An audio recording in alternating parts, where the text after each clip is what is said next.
Baik, kita lanjutkan kembali untuk assign employee qualification di unit Human Capital Management. Jadi, jika Anda sudah display HR master datanya, seperti yang sudah Anda lakukan di transaksi sebelumnya, pastikan tadi info type mulai dari action sampai ke bank detail itu sudah terisi. Nah, sekarang kita mulai buat sebuah employee qualification untuk si person tadi. Jadi contohnya dalam hal ini kita punya satu data yang berhubungan dengan qualification profile. Dalam hal ini adalah kemampuan berbahasa. Nah, dari mana itu diakses? Silakan ke Human Resource, Personal Management, Personal Development, karena ini adalah bagian dari development. Jadi kita akan merekam datanya. Silakan Anda akses di Personal Development. Jadi kalau Anda perhatikan di sini, ini organizational plan, di dalamnya itu banyak banget ya. Oke, masuk lagi ke human resource, ada personal management, itu beda banget. Jadi hati-hati jangan sampai salah buka sub menu. Jadi kalau misalnya kita cerita kualifikasi, maka itu berada di dalam personal development.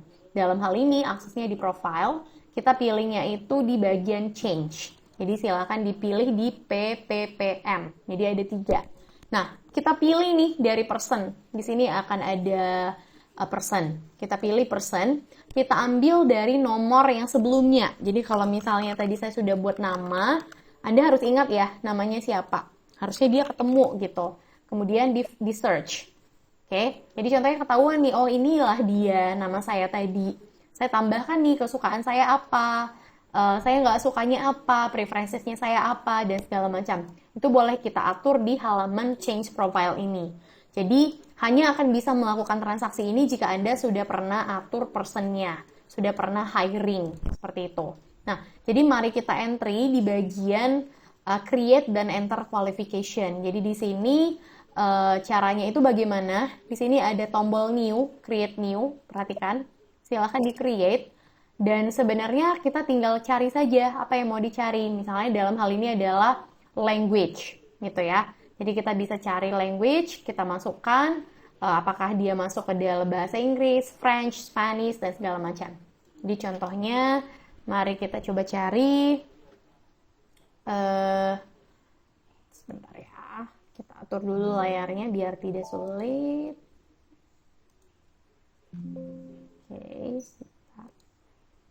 Oke, di sini ya.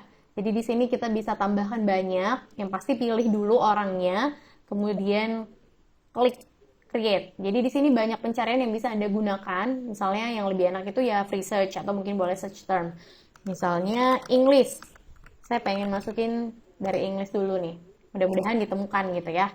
Nah, ternyata English yang saya butuhkan di sini dia mintanya itu yang fluent. English apa gitu ya. Misalnya saya ambil yang pertama nih. Saya create seperti ini, copy. Oke, ini akan otomatis nambah di sini. Jadi saya atur juga tingkat kecakapannya di tingkat berapa. Dalam hal ini fluent.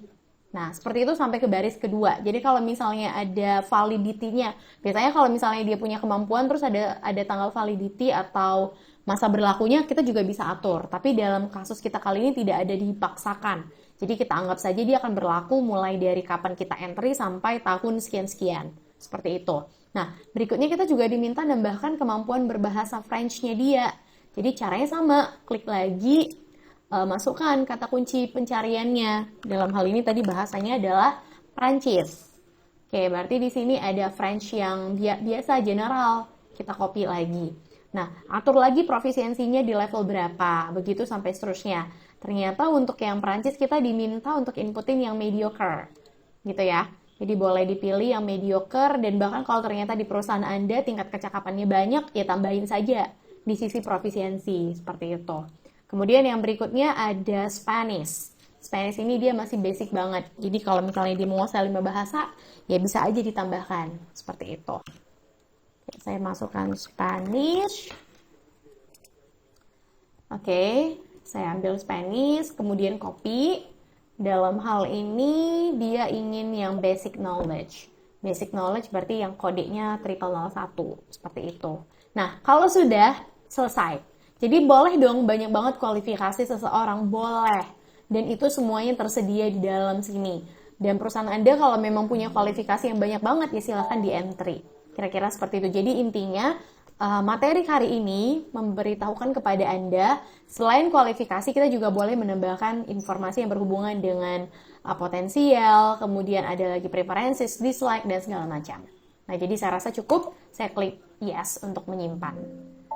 Oke, ini saya terlempar ya, jadi saya harus masuk lagi, seharusnya itu tadi sudah tersimpan. Kita coba cek. Oke, benar ya, data has been saved.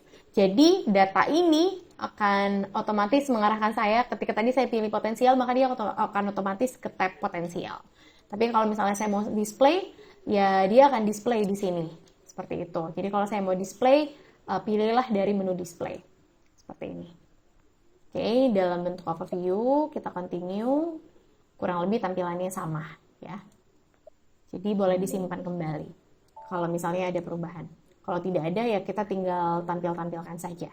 Seperti itu saja inti dari transaksi kali ini. Jadi dari 2 minggu Anda belajar tentang human capital, Anda sudah mengetahui bagaimana cara create organizational unit, assign posisi dan juga job di dalamnya, beserta hiring dan melakukan assign employees qualification.